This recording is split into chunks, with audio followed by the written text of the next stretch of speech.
Let's go ahead and begin. Good afternoon. I am Melissa Stockbridge, and it is my pleasure to welcome you to the September Results Are In, Now What webinar. Before we hand it off to our very knowledgeable presenters, I would like to address a few housekeeping things. First, to keep things smoothly, all participants are muted during this webinar. If you have questions, please submit them through the Q&A feature in the Zoom. This will be our only method for collecting questions today. The presenters will do their best to answer all of your questions. So just again, a reminder, please don't confuse the Q&A feature with the chat. For this webinar, we're only using the Q&A feature. So thanks for your cooperation on that. Second, a copy of today's note-taking guide can be found using the link in the chat. Again, I'll add that. You can also scan the QR code on the screen, and that'll take you to a folder where you can download this guide. Please note the shared link is only view only, so you do have to save a copy for yourself. And then third, today's presentation is being recorded. The recording will be available in Moodle within the first probably 2 weeks after this meeting. So be on the lookout for that to share. And lastly, at the end of today's webinar, you'll receive a survey and that'll just pop up. And so we'd greatly appreciate it if you could just take a few minutes to share your feedback. It helps us improve these trainings and webinars and making them everything you need them to be. So now I would like to introduce to you the facilitators today, Selena and Carla. Take it away. Thank you, Melissa. Hello, everyone, and welcome. We're so excited to have you join us here today. My name is Selena Donick. I'm a coordinator at the Sacramento County Office of Education, or SCOE. And hi, everyone. I'm Carla Kunzmiller, and I also work at SCOE, developing training and administration materials primarily for the ELPAC. Today, we're joined by Tracy Albee, Administrator of the English Language Proficiency and Spanish Assessments Office, and her team from the California Department of Education, and our experts from the field. We have Lisa Clark, Aaron Freeman, and Vanessa Mendoza. Lisa, would you start with telling us a little bit about yourself? Good afternoon, everyone. My name is Lisa Clark, and I'm the Director of English Language Arts, English Learner Services, History Social Studies, and Library Services at the Fresno County Superintendent of Schools Office. Glad to be here. Hi, everyone. I'm Aaron Freeman. I'm currently an English and ELD teacher at Carruthers High School. Hello, everyone. I'm Vanessa Lopez from Imperial County SELPA. I'm a coordinator here and also coordinating a Project Muse out of Imperial County. My background is, again, having taught 18 years for students with disabilities in my prior district prior to coming to the SELPA 8 years ago. I'm also an assistive technology assessor and adapted physical education teacher as well, and very happy to be here with you today. I'll hand it back to Carla. Thank you, ladies. So today we will provide a brief overview of both the ELPAC and alternate ELPAC workshop series, including how to access them on the Moodle training site, commonly referred to as Moodle. Lisa and Aaron will walk you through the ELPAC modules, while Vanessa will share insights on the alternate ELPAC modules. Next, we want to hear from you. Please submit your questions using the Zoom Q&A feature. We'll answer as many questions as we can live. And to help our panelists respond effectively, please include context in your questions. So for example, instead of asking, I didn't hear what Selena said, try, I didn't hear what Selena said about how to access Moodle. So what are the results are in Now What module series? So there are a series of interactive modules designed to improve teaching and learning for English learners. These modules support educators who are new to the field, have not had a lot of experience looking at English learner data, or want to learn more about how their English ELD instruction correlates to both the ELD standards and the ELPAC task types. So now that we've heard a little bit about what the modules are you ready to explore the modules? You can use the QR code here to take you into Moodle. And then once you're in there, you will see some course categories, and it's titled ELPAC, the results are in Now What module series. And let me take you to Moodle. So here, when you go into Moodle, you can zoom on down the page to our series here. You can select either ELPAC or alternate ELPAC. And I'm going to select ELPAC right now. And it takes you to our ELPAC page here. Now, the modules in the workshop series are located in individual courses, and enrollment keys are not required, and educators are able to self-enroll in any of the module courses. You do, though, need to have a Moodle account before you can access any of these modules. So if right now I'm not logged in, I don't have a Moodle account, if I come here and I click on a course, it'll tell me that enrollment options are available for self-enrollment, but I need to log in. So you can at any time log in, and you can, once you go to Moodle, you can create a new account or log in if you already have an existing account. And then it automatically will open this up for us to enroll into the course. So now we see how the courses are laid out. We have the workshop module number, and then the course information here, and then opens up here to a directory. All of them have directories, and then you're able to access the video here in the Moodle course. And so each of these courses are laid out in this way.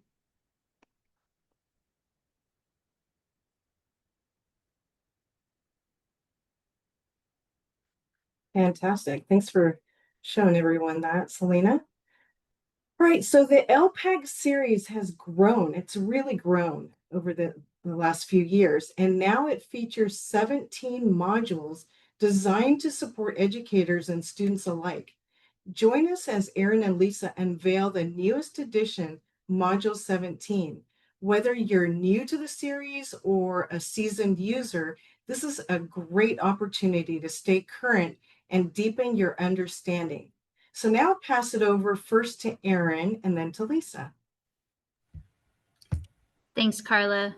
So this new ELPAC module demonstrates how teachers can analyze the ELPAC interim assessment data in a secondary professional learning community in order to inform instruction and then support English learners' language development. By the end of the presentation, you'll understand how to analyze the ELPAC interim assessment data collaboratively within a secondary professional learning community, or PLC.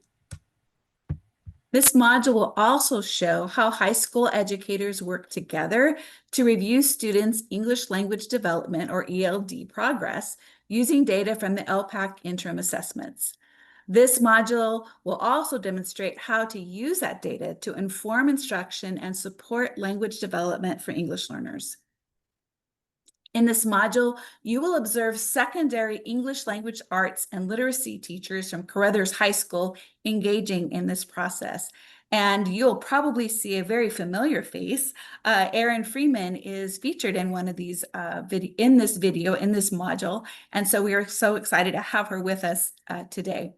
After administering the ELPAC interim assessment writing, justify an opinion, they use the data during their PLC session to reflect on student progress, clarify expectations, and plan targeted instructional responses. So let's take a look at a short clip of what this module has to offer. Back to you, Selena.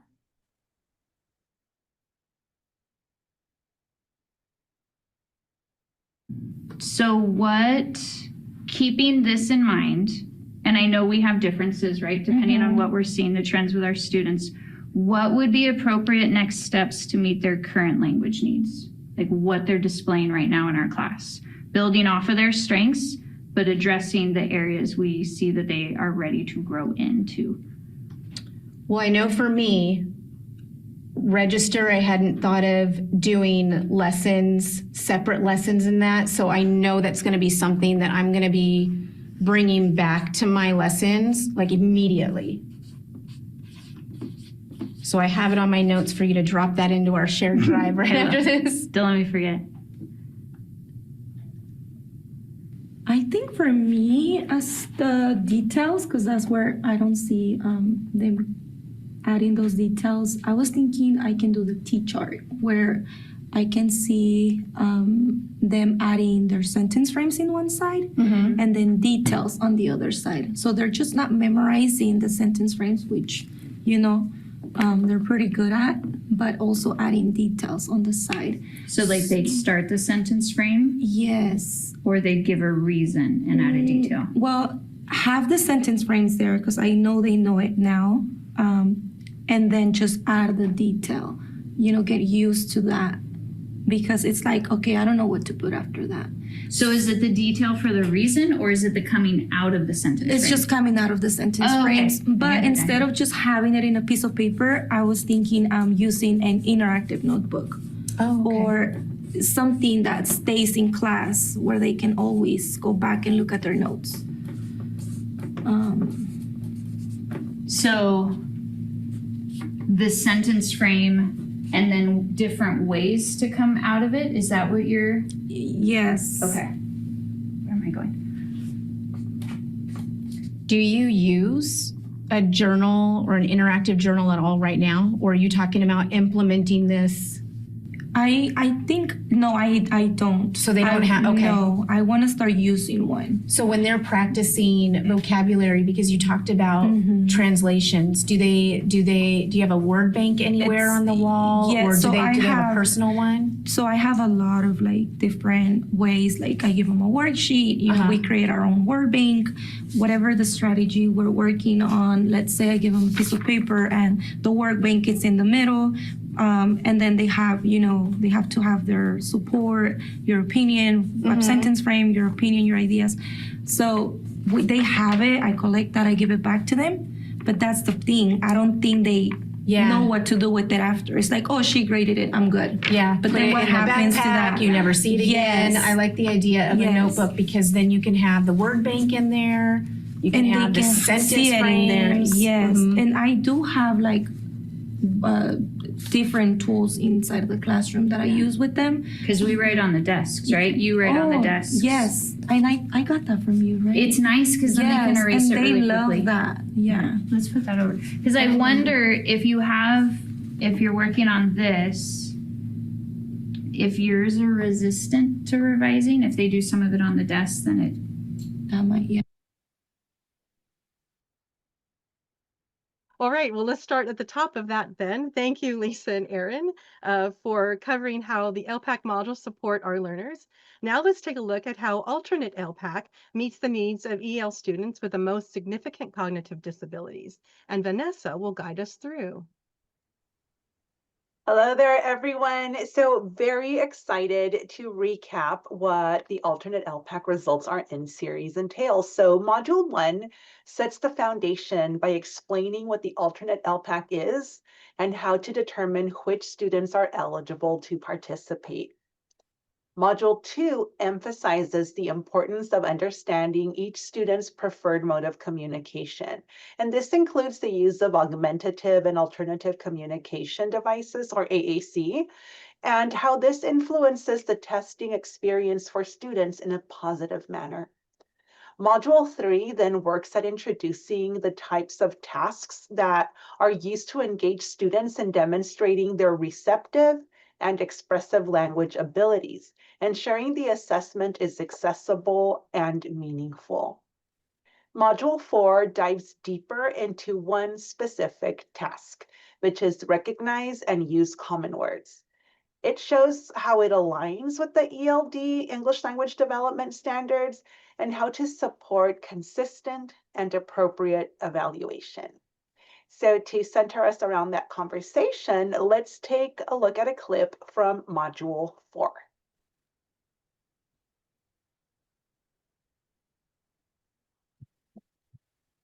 The alternate ELPAC assesses the 4 domains of listening, reading, speaking, and writing in an integrated manner, meaning a single task type assesses multiple domains. Therefore, each alternate ELPAC task type includes questions that measure both expressive and receptive language. The use of receptive and expressive categories on the alternate ELPAC allows students maximum flexibility to demonstrate their English language proficiency, or ELP, through the means and modes that students use daily to communicate in their classrooms. Individual preferred communication modes are how students typically comprehend and express information in everyday classroom contexts. The following is true for the alternate ELPAC test items. Receptive test items are those that require students to demonstrate their comprehension of a stimulus by selecting response from 2 or 3 options. The student is not required to generate any language. Expressive test items are those that require students to communicate to others their understandings and ideas related to the stimulus using their individually preferred expressive mode of communication. Practitioners should note that there are varying degrees of interdependence between receptive and expressive skills on ELP assessments.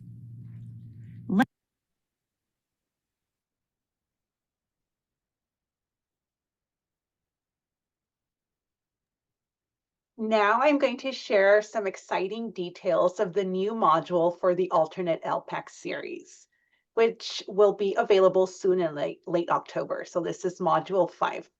This new alternate ELPAC module aims to improve teaching and learning by recognizing how the test types are aligned to the English language development connectors, the ELD connectors, and the instructional implications for English learner students with the most significant cognitive disabilities in comprehensive ELD instruction, specifically designated ELD. Module 5 will help practitioners understand how test types 2 communicate about familiar topics, and test type 3, understand a school exchange, are aligned to their corresponding English language development, or ELD, content connectors, or the connectors. Specifically, how the connectors are used to assess English learner students with the most significant cognitive disabilities and extensive support needs. I'll pass it on to Selena. Selena? Thank you so much, Vanessa. So now we've entered the Q&A portion of our webinar, and we'd like to hear from you. If you have any questions at all, please pop them up in the Q&A feature of our webinar here, of our Zoom, and we will start taking a look at some of the questions.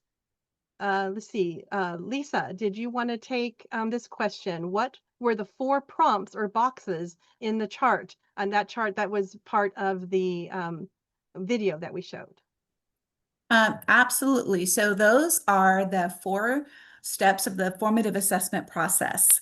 And so what they did in the chart was to very explicitly call out those 4 steps of the formative assessment process to make sure that they were following that cycle.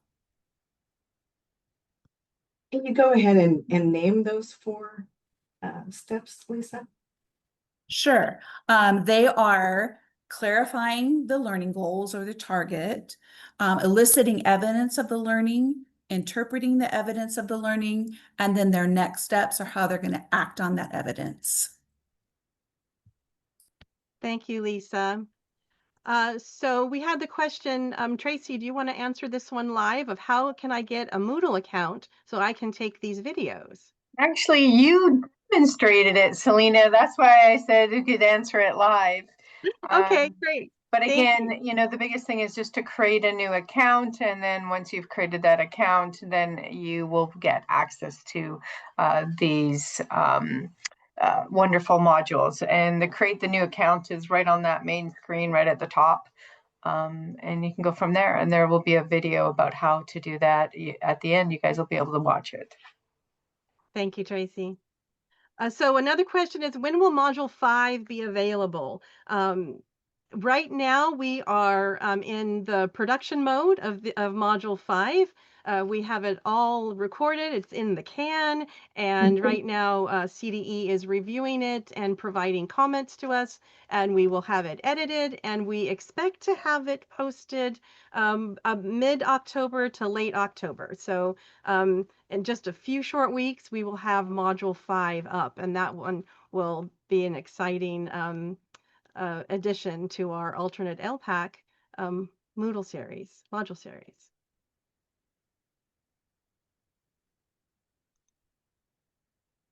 Is there any other questions anyone has? Or Vanessa, can I go to you then? Maybe is there a frequently asked question that you get in the field that our audience might appreciate to hear the answer to? Absolutely. So one that pops up often is preferred modes of communication. Some folks still have wonderings around, is it really allowed? And it's like, yes, it's designed to meet the needs of students with the most significant cognitive disabilities.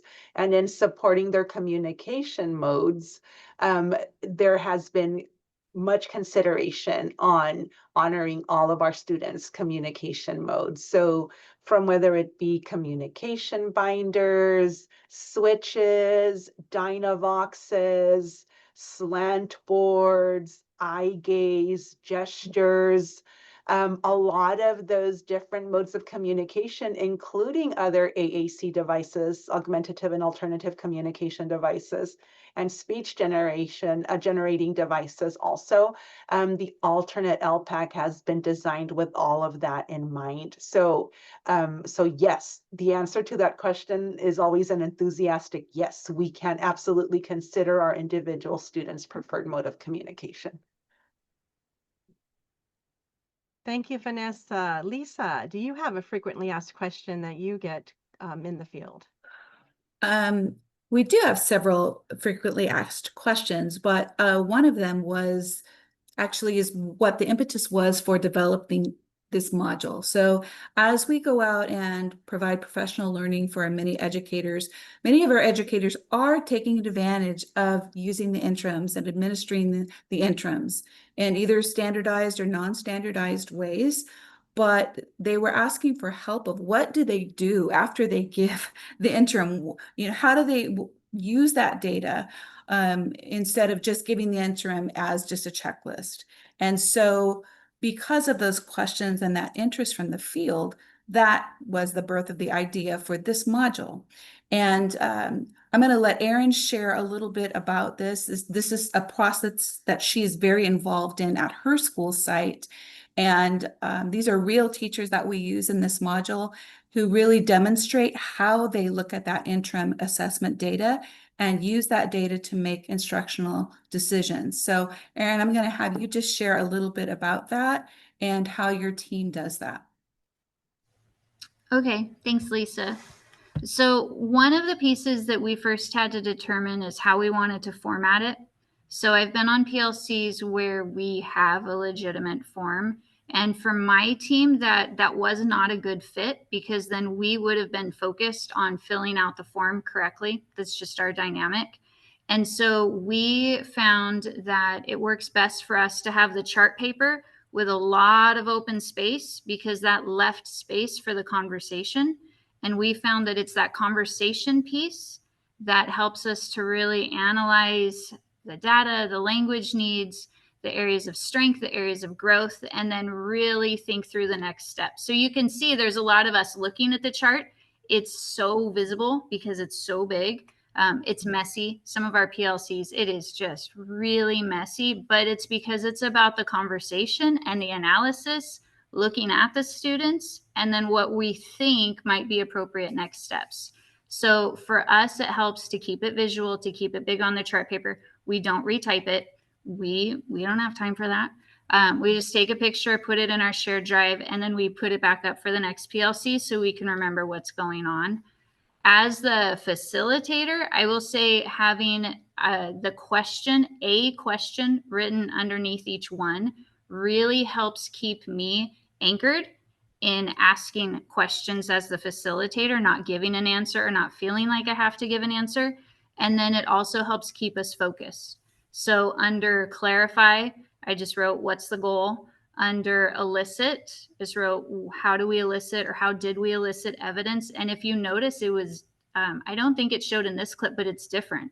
A couple of us gave it standardized because we felt our students were ready to demonstrate their mastery independently.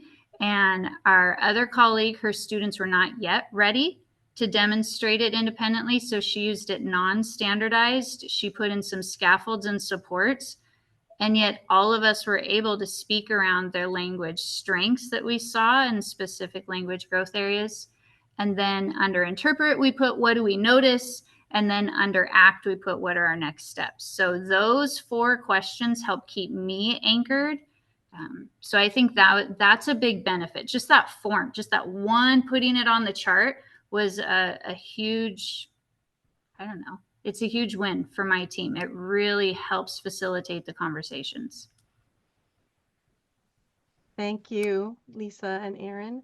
We have a question. Do I have to go through the courses chronologically, or can I pick and choose which courses to watch? Let's go back to Moodle real quick here. And one of the benefits of the way we've organized this by course is that you do not have to watch them chronologically. And at the top of the course, we have this little kind of cheat sheet here about what the modules are. We do recommend that modules 1 through 7 be viewed in a chronological order only because they progress through a learning scenario, but these are our older modules, and a lot will like to pop in at different points of the module series. We have here these categories in our overview and data. We have the overview module, which is number 15, and it recaps modules 1 through 14. And then also 1, 2, 3, and 7 cover overview and data.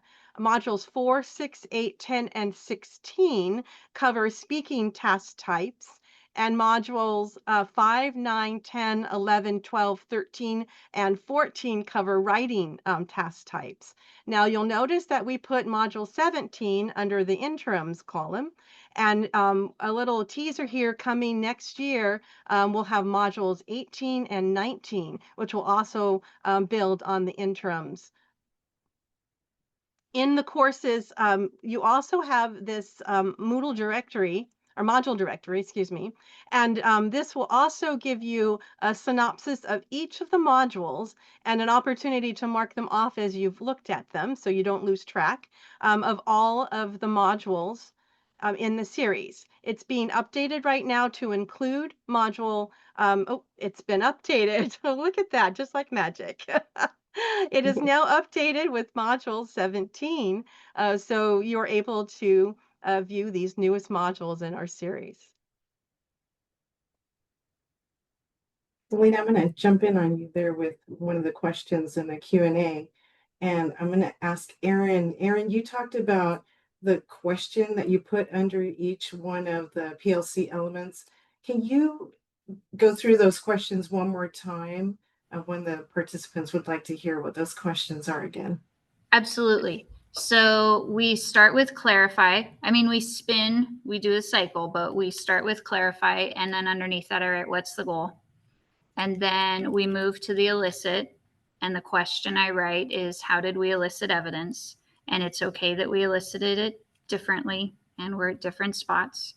And then bottom right is interpret, and we wrote, what do we notice? And in that box, we put plus and staircase. So we always start with the strengths, specific strengths. Like if you notice, we don't put scores up there. It's language development, it's writing proficiency. And so we look at specific strengths, and then under the staircase, growth areas that we would like. And then the last box, which is the bottom left, is act. And the question I write is, what are our next steps? And so we take a look at these strengths and the staircases, the growth areas, and try to pinpoint what are some next steps. And then we come up with a bank of ideas. We end up with another poster of ideas because we'll forget our ideas. And then we pick one that each of us is willing to commit to, even if we're going to try 5 different things. Thank you, Aaron. If I can just kind of add here a little bit, Selena, this was just a teaser, right? We just showed a very short clip of this PLC in action, but what we didn't show is how they gathered their data together and how they looked at their students individually, how they identified their duly identified students and talked specifically about what their needs might be. And also talking about at the end of this clip, what they have decided to do collectively and what they're going to be bringing back at their next PLC. So this module really does take you through the very beginning when they're looking at those scores and pulling up their scores, and then again, looking at students individually and what their needs might be. You'll also see how they make decisions about maybe they ought to deploy students to each other's classrooms if they're going to be working on a specific scaffold or strategy that they think might be a good fit for that student. And so all the decision making, and I love how Erin highlighted the importance of the conversation and really talking about these students individually and coming up with ways and identifying next steps to support them in moving forward where they are, right, to move them to that next level. Thank you. So we have a question, and I'm not sure if it's related to our modules, but the question is, do the interim course provide a score for each of the domains after the kids take the test? Is there anyone familiar with the interim courses to answer that question? I'm not sure courses, if we're talking about courses, interim courses, is that what the question was? They must be referring to the interim assessments. Are we talking about scores maybe? And an Erin, Like, are there scores provided for the interims? I can speak to that a bit if I'm kind of on target. So with the interims, when the students are finished with an interim, it will give a score, a domain score. If it is a writing interim, which this particular one was, then the teacher needs to hand score and put it in SIRS like the SBACs for brief writes performance task. So another piece is making sure the team is familiar with the rubric. We do a lot of the hand scoring together. That way we can keep it normed and we understand the rubric. And so when we're looking at strengths and weaknesses, we're kind of on the same playing field. I think that addressed the question, but any of the writing tasks need to be hand scored by the teachers or the teams. And I think there's a hand scoring training coming up, if I remember my emails correctly, in October. So if anyone on the team needs to get a refresher on hand scoring, I think that email just came out last week, if I remember correctly, ladies. Thank you, Erin. It was about the assessments. So thank you for clarifying the question there. Another question is, are the lessons by grade level? So if you're referring to the modules will address certain grade levels, and it will be part of the introduction. It'll tell you which grade levels it addresses. For the ELPAC modules, for the alternate ELPAC modules, it addresses all of the grade levels. So we'll have video clips of different students in different grades, and it also covers the task types for all of the grade levels there. Another question we had is, where do we find the checklist you showed of all the modules? So let me go back to Moodle real quick here.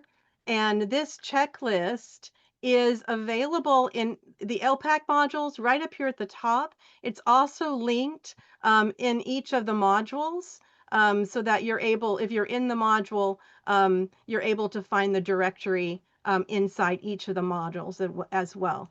If you're looking for alternate ELPAC, you would just come out here to the alternate ELPAC, and the directory is here at the top of the page. You can click on the alternate ELPAC.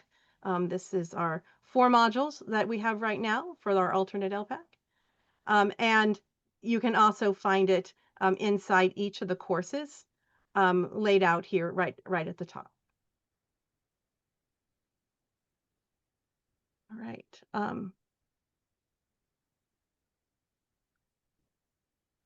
Okay, we have a question here is, can you use the assessments for progress monitoring of ELs? Maybe you want to answer that question? I'll take that one. That is exactly how we use the assessments, unless it's getting really close to the ELPAC. We don't always give the entire interim. A lot of times we'll use pieces of it to progress monitor certain tasks, certain language skills we've been working on in the classroom. And so we know maybe the overall score of the interim will be low, but then we look at that specific question that we were working on. And so that's where using SIRS comes in really handy. And then we just let, when our district's popping in and looking at the scores, we just make sure we let them know it's non-standardized, because we're only maybe working on question 3, short informational task, or whatever the specific language skill is we're working on. So we pretty much use them for progress monitoring throughout the year. And we don't typically give the entire interim across the board, because it depends on the needs in the classroom and what the teacher's been working on, right? Because they're designed to be used by teachers for the benefit of the students. If, at least at our site, if we are only giving them as a summative test, then we've lost an amazing instructional resource throughout the year. So we use them instructionally more than we use them for a summative. Thank you, Erin. So another question is it possible to share the presentation? And yes, we will be posting this video recording on Moodle. So you will be able to find it in the modules in Moodle. And we will also be posting it on the CAASPP and ELPAC website under the on-demand training. So if you look for the, we can just do a quick tour there. If you go to the CAASPP and ELPAC website under training and communications and upcoming and on-demand trainings, we have our own, there's our webinar there. We have our own section for ELPAC, results are in, now what? It covers both our ELPAC and our alternate ELPAC modules, a link straight to Moodle, and then information here. Here's our recording from our January webinar. So if you missed our January webinar, you can go out and view this one here. And then in a few weeks, the one from today will be posted here as well.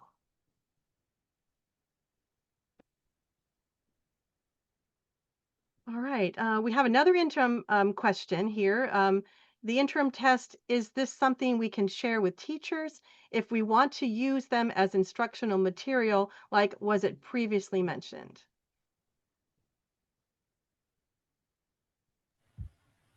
So yes, we have, as long as they have the login to the CAS system, they can access the interims.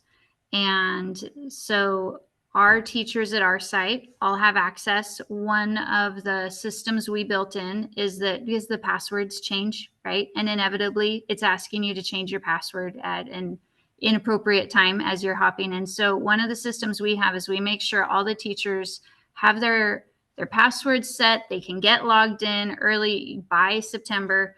We make sure all our students have their SSIDs, and teachers have a backup copy of the students' SSIDs, because that's how the students log into the CAS system.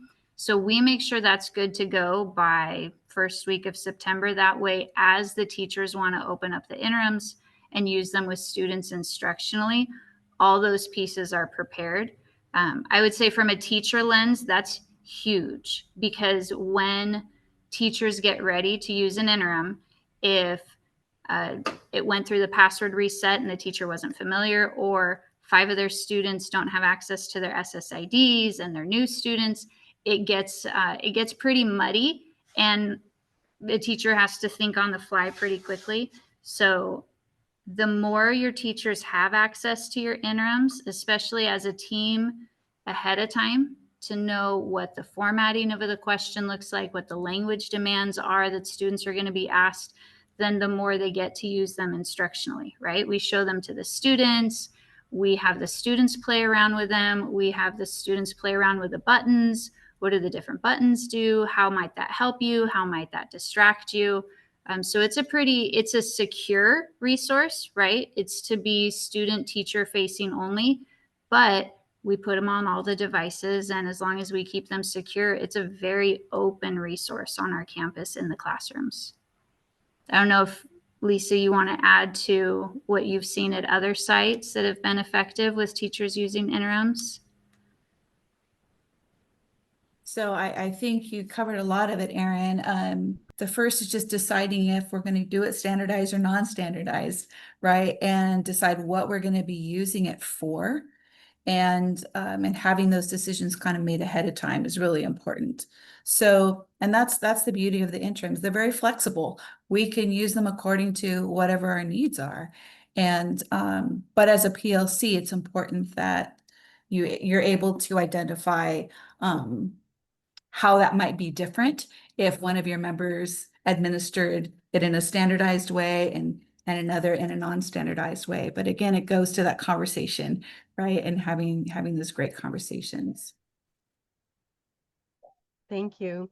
Vanessa, I'm going to put you on the spot for a moment. Is there any other frequently asked questions that you have that you receive in the field about the alternate ELPAC?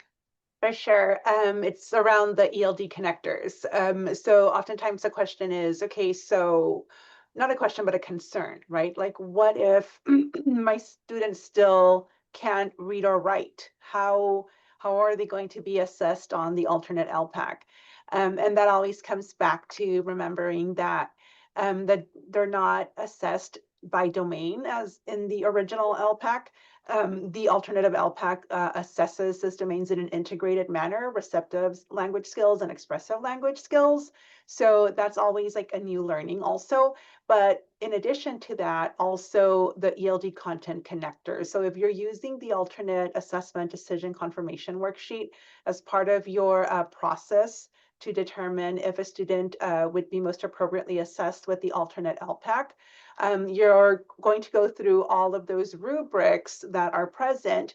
And also you're going to notice that at one of the rubrics calls out specifically that instruction is around the ELD content connectors. So therefore, students who are going to be assessed with the alternate ELPAC should be receiving their designated ELD instruction around those ELD content connectors. So that's a frequently asked question. It's like, what are the ELD connectors that you talk about? A lot of folks aren't familiar with them just yet. So questions around how the alt ELPAC is assessed and what standards it's aligned to is a frequently occurring question. So sharing out the resources that are out there from the CDE on the alternate assessment and the ELD content connectors is definitely new learning for a lot of folks out in the field. Thank you, Vanessa. So we're getting a lot of interim questions. So do we have resources that our educators can reach out to? Tracy, I saw you come on camera. Do you want to talk to these? Sorry, I was just wanted to. So the resources, I'm a little not quite sure what you mean. Well, we've got some questions here about how the interims are being used and when they're given. And then there's several of them about asking whether or not to use the interims versus the training and practice test. You want me to read that question? Thanks. I know that Erin and Lisa gave some very good examples of when to use the interim assessments, and again, to the point of non-standardized versus standardized. As for using the training tests or practice tests, training tests are really a short, quick assessment that can be used to determine accessibility needs for students. You can apply different accessibility resources and have the students take those resources or take the tests and then determine whether or not those resources are helping or whether they are actually distracting the student from taking the test. Because That does happen with some students. The practice test was, the original intent of the practice test was to, and still is, it is representative of our test blueprint for our summative assessments. And they were to provide the students and also parents the opportunity to see what those test questions look like, how the test renders all of those things, in a non-secure environment. That does not mean that a teacher can, they can actually bring up the questions online and do the same thing that you do with the interims, with the practice tests in the classroom, in an example of just showing, this is this type of task type, and these are the types of questions that are asked, and this is how you answer. What is nice about the interims is that you actually can produce a score to see kind of and measure where the students are at in their proficiency for each one of those domains. Again, the practice test is what it's for. It's to practice and get familiar with the item types and the length of the assessment. As for resources for the practice test, we have scoring guides, and again, those are public, so parents, educators, students all have access to that information, whereas interim assessments are only for students and teachers. Parents are not allowed to view any of those materials, and they should not be leaving the classroom nor be left out where anyone who is not using them within the classroom would have access to them. There is one question about, do we need to have the non-TOMS affidavits filled out by teachers if they view interim test questions, not for the purpose of administering? We've created a new optional interim assessment affidavit, and that has just recently been released and posted. Again, this is at the discretion of the LEA. You do not need to sign an affidavit for interim assessments. I think it's just good practice so that your educators and staff understand that these are secure materials and they should not be used in any other manner other than to improve teaching and learning in the classroom. The last question here, it says, with all the demands on the teachers, is when are these tests given? Time feels heavy. Again, these are at the discretion of the teachers in the classroom. It can be something that your school site says, I want you to give one interim assessment, if that's what we're talking about, and you decide when and where and all of that, just so that you have an opportunity to engage with that interim assessment and get feedback on and create and have those discussions within a PLC. Again, others just leave it up to the educators and say, pick and choose whatever you want, whenever you want. And they may just say, I want you to do 4, and they could be in ELA, math, science, or ELPAC, so it's all at, it's up to the LEAs, it's up to the teachers, it's up to the school sites on how they want to manage these assessments. They are free for schools, districts to use, and however they want to, if they do something in a standardized or non-standardized manner. I think I have answered questions. Yes, I think you did, Tracy. Thank you so much. You went boom, boom, boom, boom. I got them all. Thank you. All right. Well, thank you, everyone. Melissa, would you want to take us home? Sure thing. So, thank you guys. We will be putting the contact information for all of your panelists. It is in your resource guide. So if you have any questions, feel free to reach out. We do invite you to subscribe to the social media for CDE. We have that information as well in your resource guide. And moving forward, please make sure to let us know in the survey at the end what we can do to further along your process of using the results are in Now What modules. And with that, have a great afternoon, and thank you for joining us.